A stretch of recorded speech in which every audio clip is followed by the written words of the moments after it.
Los alumnos de la licenciatura en Psicología Biomédica, Sharon Medina, Paul Espinosa, Fernanda Hernández y Aquetzali Guadalupe, de la Universidad Autónoma Metropolitana Unidad Lerma, presentan la ansiedad y su nivel molecular, sus bases genéticas y sistemas de neurotransmisión.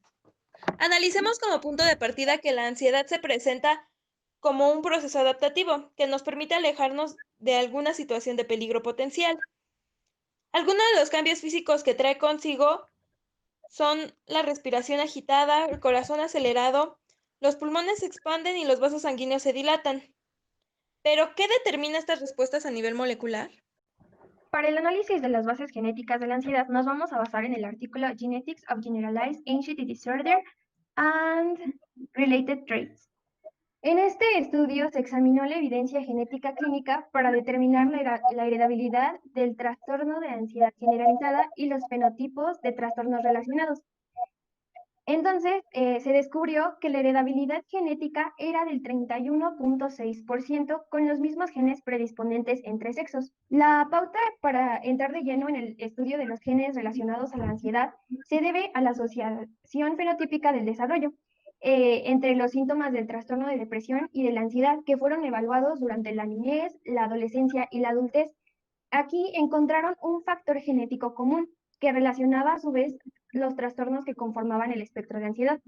Debido a este componente en común que tenían, se realizaron estudios genéticos moleculares para identificar si había un loci de riesgo cromosómico y genes de susceptibilidad para tener el trastorno de ansiedad generalizada. Un estudio de asociación de todo el genoma no guiado por hipótesis, que se conoce como GWAS, identificó el polimorfismo intrónico en el cromosoma 6 en el gen de la trombospondina. Este era un golpe muy significativo, sin embargo no se pudo comprobar por un metaanálisis. Fue realizado a individuos de ascendencia hispana, pero como no fue significativo, a la par hicieron otro estudio en donde se llevó a cabo hacia los individuos europeos y se identificó un alelo intrónico menor de un locus de ARN no codificante no caracterizado en la banda cromosómica 3q12.3. Y esto fue lo que se asoció con un diagnóstico de por vida del trastorno de ansiedad generalizada, agorafobia, trastorno de ansiedad social o fobias específicas. Pero a pesar de todos estos análisis que se llevaron a cabo, el polimorfismo más significativo fue en un modelo de regresión lineal y es el polimorfismo intrónico RS10-67-32-7 en el cromosoma 2p21 dentro de la región que codifica la N-metiltransferasa de la calmodulina.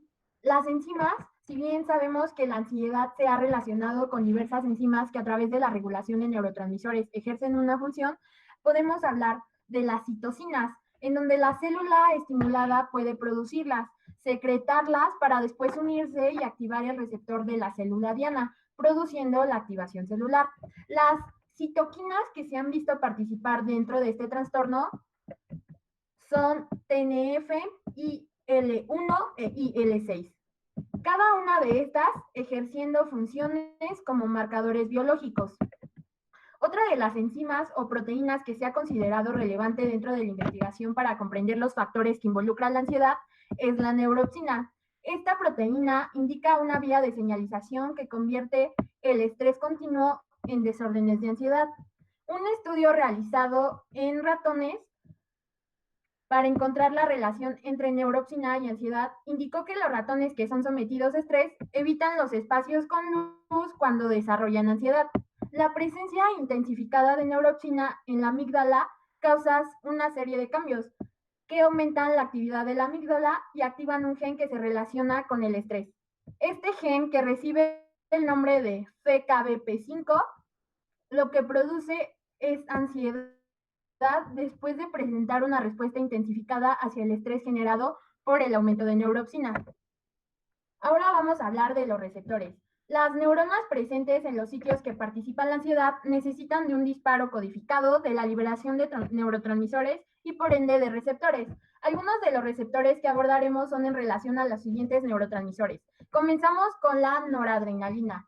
Estos receptores son adrenoceptores de plaquetas alfa 2, receptores beta de linfocitos y alfa 2 adrenérgicos. Otro de los neurotransmisores abordados es la serotonina y son receptores pre y postsinápticos. Tenemos el 1A, 2A, 2C y 2D. Asimismo, con la dopamina, que se presenta el receptor D3. Tenemos que tener en cuenta que la dopamina actúa como neurotransmisor y hormona. De igual manera, existen los receptores de GABA que ocupan un papel esencial en los sistemas de neurotransmisión. La dopamina. Primeramente, ¿cómo se forma? Tenemos que va a compartir un precursor en común junto con todo el grupo de las catecolaminas. Las catecolaminas es la dopamina, la noradrenalina y la adrenalina. Este precursor en común se llama tirosina, que si lo hidroxilamos mediante la enzima tirosina hidroxilasa, vamos a obtener L-dopa. L-dopa es el último paso para convertir nuestro aminoácido tirosina a dopamina mediante la enzima dopa descarboxilasa. De ahí, mediante otras dos enzimas específicas, que es la dopa beta hidroxilasa y la fentolamina N-metiltransferasa, vamos a convertir a noradrenalina y a adrenalina respectivamente. ¿Dónde vamos a encontrar la dopamina? Principalmente va a estar distribuida en 4 zonas corticales, las cuales podemos distinguir como el núcleo acuato, la sustancia negra, el área ventral tegmental y el núcleo accumbens. Ahora bien, ¿cuántos receptores son afines a la dopamina? Vamos a tener 5, el receptor D1, D2, D3, D4 y D5. El D1 y el D5 van a compartir la peculiaridad de que van a activar a la neurona, mientras que el D2, el D3 y el D4 van a compartir la peculiaridad de que van a inhibir a nuestra célula. Ahora bien, ¿de qué manera vamos a reciclar, por así decirlo, a esta dopamina? Pues bueno, vamos a tener que necesitar a una proteína de alta afinidad a la dopamina, la cual titulamos por DAT, por sus siglas. Esta se va a encargar de meter parte de la dopamina al astrocito y mediante otras dos enzimas, que es la enzima MAO, la monoamino oxidasa, y la enzima COMT, la enzima catecol ortometiltransferasa, que son las principales enzimas de degradación, no solo de la dopamina, sino también de todas las catecolaminas, vamos a llevar o a transformar mediante una serie de procesos extra a nuestro último paso, que es el ácido homobabilinínico. Ahora bien, ¿en dónde vamos a ubicar el papel de la dopamina en la ansiedad? En este artículo, su objetivo es la reducción de los síntomas pertenecientes a este síndrome después de una terapia de cognitivo-conductual. ¿Cómo lo hacen? Esto es mediante una comparación de imágenes moleculares, así como de tomografías por emisión de positrones, de marcadores estriatales dopaminérgicos entre dos grupos de muestras. Sus resultados son concluyentes y se apoya el papel del sistema de la dopamina en la ansiedad. En el otro artículo, titulado La asociación de TDAHs, tics, ansiedad, con el genotipo de transportador de la dopamina DAT1 en el trastorno del espectro autista. Este artículo básicamente nos habla de que el trastorno del espectro autista se asocia con altas tasas de trastornos psiquiátricos, con el objetivo de examinar la asociación entre un polimorfismo funcional del gen transportador de la dopamina, DAT1, con la gravedad de estos síntomas. Sus estudios concluyeron en que la ansiedad social, así como otros síntomas o tics, fueron más severos en los niños del genotipo control en comparación con los de su otro grupo de muestra. Bien, en este último artículo es en donde se destaca mayoritariamente el importante papel de la dopamina en la ansiedad. Este artículo se titula Ratón con deficiencia de receptor D3 de dopamina es una evidencia contra la ansiedad reducida. Bien, ¿qué es lo que encontraron los investigadores de este artículo? Pues bueno, se dieron cuenta que los ratones sin receptores funcionales de dopamina D3, mediante una examinación de modelos animales para la detección de ansiedad, estas son la prueba de campo abierto y la prueba elevada de Laberinto Plus, mostraron que en la prueba de campo abierto, los ratones con deficiencia del receptor D3 ingresaron al centro significativamente un número de veces mayor que sus compañeros de la camada normales sin mutaciones en los receptores D3. Esto sugiere un efecto ansiolítico en la mutación del receptor D3. Asimismo, estos hallazgos sugieren que los receptores de dopamina D3 están involucrados en la regulación de la ansiedad. Noradrenalina. Este es un neurotransmisor que se produce principalmente en las neuronas que forman el núcleo cerúleo, participa en el estado de alerta y su función es ayudar a centrar la atención en los estímulos sobresalientes. También se libera en estrés. Se dice que la hiperactividad periférica de la noradrenalina genera síntomas como taquicardia, calambres musculares y mayor presión sanguínea. Y estos síntomas se asocian con la ansiedad. Numerosos estudios han avalado el protagonismo del sistema noradrenérgico en la neurobiología de la ansiedad. Por ejemplo, se han encontrado niveles altos de noradrenalina, adrenalina y sus metabolitos en sujetos sanos luego de padecer o haber sufrido un estrés emocional. La yohimbina es una droga que bloquea los receptores alfa-2 presinápticos. Por lo tanto, se produce un aumento en la liberación de la noradrenalina y a su vez ocasiona ataques de pánico.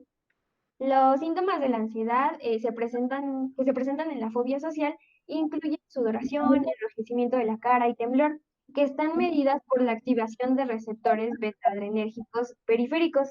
Y bueno, esto es lo que se relaciona con la noradrenalina. Por su parte, el isoproterenol es un fármaco utilizado para controlar el asma, que tiene como mecanismo de acción aumentar el flujo sanguíneo debido a que es un agonista beta-adrenérgico, pero que en cantidades altas puede incluso provocar ataques de ansiedad. Y finalmente también se han hecho estudios en animales en donde se les induce un estrés severo y esto provoca la liberación de la noradrenalina. Lo que podemos ver aquí es la relación entre la exposición a un estrés y la respuesta aumentada de la noradrenalina, y esto apoya la hipótesis de que hay una actividad adrenérgica involucrada en el trastorno de la ansiedad.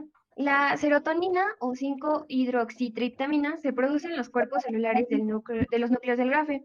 La serotonina puede elevarse en el trastorno de pánico y se dice que los fármacos que afectan la producción de serotonina mejoran los síntomas del trastorno obsesivo-compulsivo.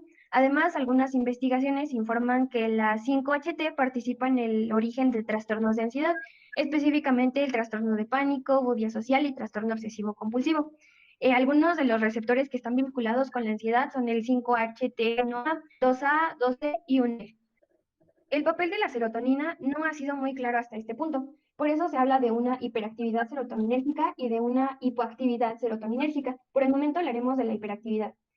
En este trastorno se piensa que existe una hipersensibilidad de los receptores 5-HT1D y este receptor está asociado con el trastorno de pánico, mientras que el 5-HT2 está asociado con la fobia social y el trastorno de ansiedad generalizada es asociado a los receptores 5-HT2A y 5-HT2D. También existe una hiperactividad serotoninérgica en la corteza prefrontal. En los pacientes con ansiedad se sospecha que hay una baja regulación de los receptores presinápticos 5-HT1A que provocaría un aumento en la liberación de serotonina. Esto induce un efecto inhibitorio sobre las proyecciones GABAérgicas que va de la corteza del al locus ceruleus, provocando un encendido de este. Y como ya sabemos, en el locus ceruleus se encuentran las neuronas que van a liberar serotonina, que van a liberar noradrenalina. Entonces, al momento de liberar noradrenalina, se puede producir un trastorno de ansiedad. Por otra parte, existen ansiolíticos como la buspirona, que es un parcial agonista de los receptores prehiposinápticos de 5-HT1A. Esta produce una baja regulación presináptica, produciendo una disminución en la liberación de serotonina en el espacio intersináptico, y esto hace que se libere GABA y por lo tanto inhiba el locus ceruleus, y por lo tanto va a disminuir la ansiedad. Tenemos también al ácido gamma aminobutírico o bien GABA por sus siglas en inglés. Este actúa como inhibidor del sistema nervioso central, por lo tanto resulta muy importante para la comprensión de la ansiedad. Las neuronas que contienen GABA se encuentran distribuidas en todo el sistema nervioso central. Tenemos a las benzodiazepinas, que son los fármacos más utilizados en el control de la ansiedad. Estos ayudan a potenciar su actividad en el receptor GABA-A. Por el contrario, tenemos que una leve atenuación del sistema GABAérgico conlleva excitación, ansiedad, insomnio y reactividad excesiva. Tenemos el receptor GABA-A. Se trata de un receptor peptámero acoplado a un canal de cloro. Cuando este es inactivado, desactivado, aumenta la permeabilidad a aniones de cloro, lo que causa la hiperpolarización de la membrana y por lo tanto disminuye la excitabilidad. De igual manera tenemos el receptor GABA-B. Este se trata de un receptor presináptico y postsináptico transmembranal formado por dos dímeros, GABA-B1 y GABA-B2. Estos regulan la permeabilidad transmembranal de los cationes de calcio, disminuyen la excitabilidad postsináptica. Se ha identificado un tercer receptor, que es GABA-C, pero este es tratado hasta el momento como un subtipo del receptor GABA-A. Ahora vamos a hablar del sistema endocrino. Cuando la amígdala transmite estímulos al hipotálamo, se activa un importante eje del sistema endocrinológico. Una de las partes fundamentales es que se activa el eje hipotálamo-hipófiso-adrenal. Este, a su vez, tiene como parte esencial al hipotálamo, el cual se encarga de la regulación de las glándulas del organismo. La ACTH o adrenocorticotrofina, liberada por la hipófisis, regula varias glándulas. Una de las más esenciales es la corteza suprarrenal, que es productora de corticosteroides. El dosaje de cortisol producida libera ciertos estímulos ansiogénicos. Estos estímulos activan el eje hipotálamo-hipófiso-adrenal, aumentando la liberación de cortisol. Cuando las concentraciones plasmáticas de cortisol son altas, producen una regulación a la baja del número de receptores del hipocampo al cortisol. Esto genera una falla en la retroalimentación o feedback negativo sobre la liberación del cortisol, que produce una fatiga adrenal, la cual es asociada con la ansiedad. De igual manera, existen otras hormonas que se relacionan con este trastorno. Otras hormonas que también se relacionan son la oxitocina, que nos produce niveles de respuestas que reducen los estímulos aversivos. De igual manera, se encuentra la dopamina, que está involucrada en el comportamiento motivado por la recompensa y el control motor. Estas son algunas de las partes que son esenciales para el estudio de la ansiedad, más allá de síntomas físicos.